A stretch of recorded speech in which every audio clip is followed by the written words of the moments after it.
Supervillains love to wreak havoc on society and their fellow man.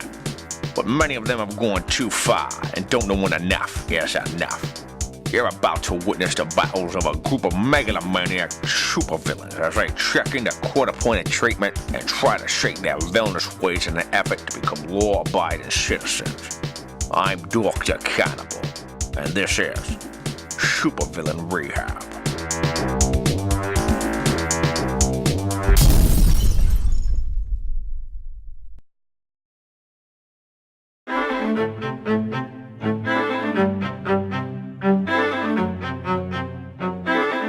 My name is Colonel Hiss, and I am the ruthless, feared, and rightful leader of the global terrorist organization known as Super Notorious Armed Killers Everywhere, or more simply put, Snake. I had always wanted to use the name Snake for my organizational name, and then just made up what the acronym meant for it afterwards. So as you can see, it still needs a bit more work. But at the time I thought, fuck it. No one refers to the WNBA as the Women's National Basketball Association, so why should I be all that concerned with what the Snake acronym stood for, as long as the name sounded fearsome and yet was still cool. And therein lies my problem. It seems I have a knack for coming up with ingenious ideas, but when it comes to them actually panning out, 99% of the time they feel bigger than Tom Cruise's repeated attempts at convincing the world that he's not a full-blown dick drainer. I don't care how many fake marriages you parade in front of us, Tom. We can still smell the day-old cock on your breath through our televisions. So for Christ's sakes, use a dick tac. That came off sounding really gay, didn't it? Welcome, Colonel Hiss, to the Charles A. Sheen Recovery Center. I'm Dr. Cannibal, and I'm the chief therapist here who will be in charge of your care.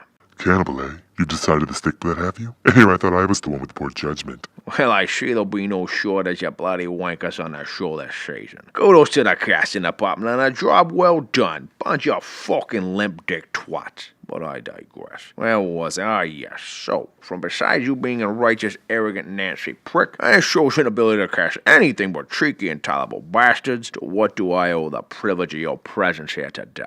Well played, Doctor. Well played indeed. A man cut from the same cloth as I. Detesting one's superiors is the quickest way to replace them. And it's the quickest way to bring unemployed. Now, are you actually here to seek treatment and find a better way of life than your current one as a reputed supervillain? Or are you merely here to plug your latest motivational DVD or gangster rap album as a part of some promotional campaign drummed up by your even more delusional PR rep? While you may detest my kind, I'll have you know, good doctor, that I am not a man to be trifled with. For before you sits the one responsible for the deaths of over 100,000 people in the city of Paris, France. Really? I wonder this happened because I was unaware of any terrorist strike that had killed more than 100,000 people anywhere.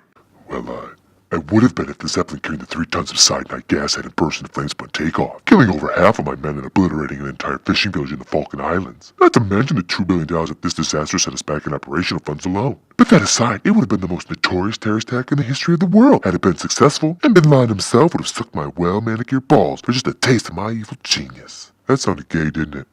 I'm not here to judge your sexual preferences or hygiene practices, Colonel Hiss. What I am here for is to help you come to terms with the inner demons that are plaguing and have seemed to plague you your entire life. I have crippled you in such a way that it has led you down this destructive path of supervillainy. But before we get into all of that, I just have a few burning questions for you. What sort of aborted fetus uses an ancient relic like the Zeppelin as a delivery agent for 3 tons of cyanide gas? Are you that deaf to fucking cunt? Why not use a Trojan horse next time? Or how about sharks with fucking lasers, you fucking queef-faced twat? I mean, seriously, what the bloody hell were you thinking, mate? Maybe that's why you're a fucking colonel and not a bleeding general. Is this how you treat all your patients, Doctor? You kick them while they're down and verbally beat them with your macho marine bravado? And just because I have facial deformities doesn't give you the right to call me a queef-faced twat. I'm not even sure what the fuck that is or means, but I know it's not a compliment. Ah, for fuck's sake, mate. You're not gonna go all weepy on me, are you? I most certainly am not. I have allergies, and there's a bit of moisture in the air that's wreaking havoc with my sinuses. That sounded gay again, didn't it? A bit.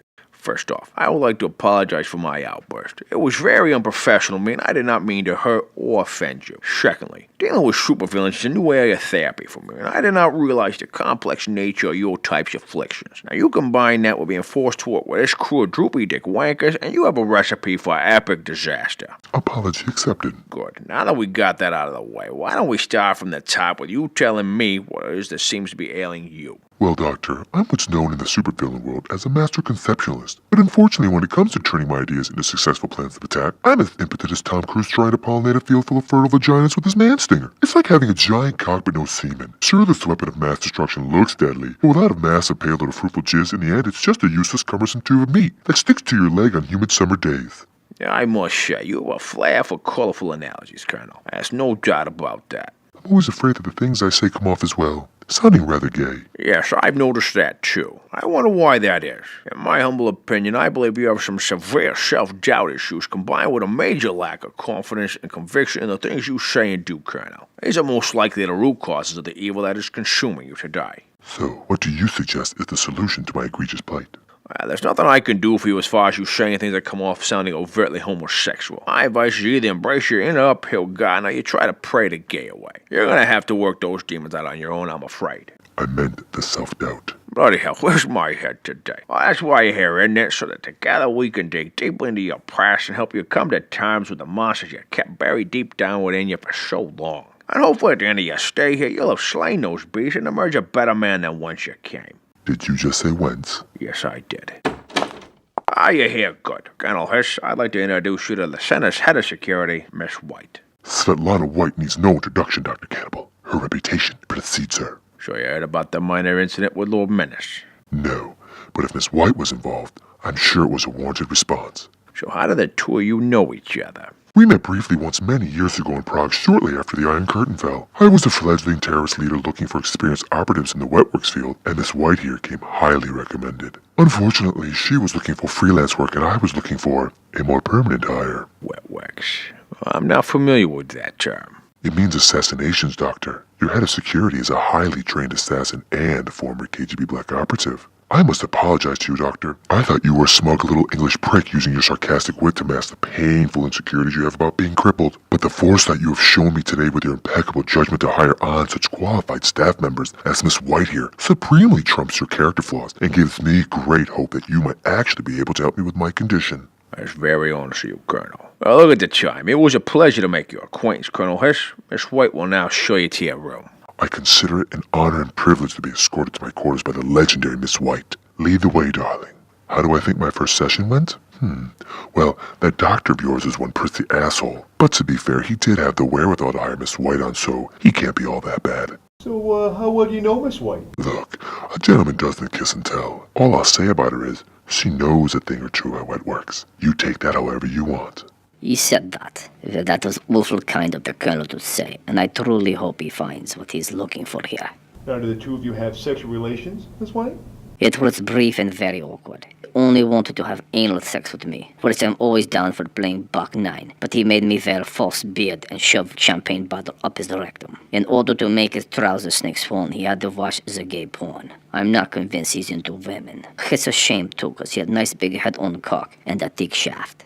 Boy, you lot can bloody fucking pick them, eh? It's a fucking rogues gallery of blooming muppets. We've got the faceless Nazi animal rapists, the oversexed stereotypical intergalactic black street thug, a closet Nancy Twat terrorist, and let's not forget my head of security, who just happens to be a fucking ex-KGB assassin. Guess we didn't check references on that one, eh? What a bunch of daft cunts a lot of you are. I mean, seriously, what's fucking next? Some bollocked up mass dictator who wets the bed and has a very dodgy relationship with his overbearing mother?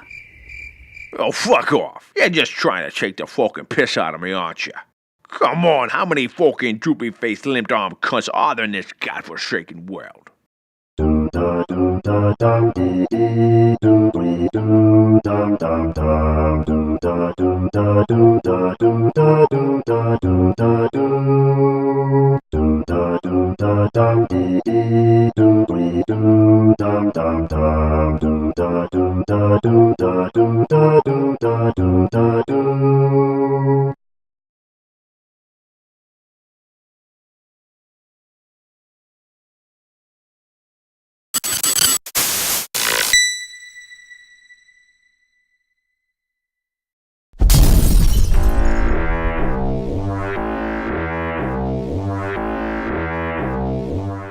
Have you ever heard of the Judas Cradle, Doctor? No, I can't say that I have. It's a device we use in my country to vanquish a person's inner demons, like the penis pixie that unfortunately still plagues me to this very day. Hold the phone a fucking moment. Did you just say penis, Prixie?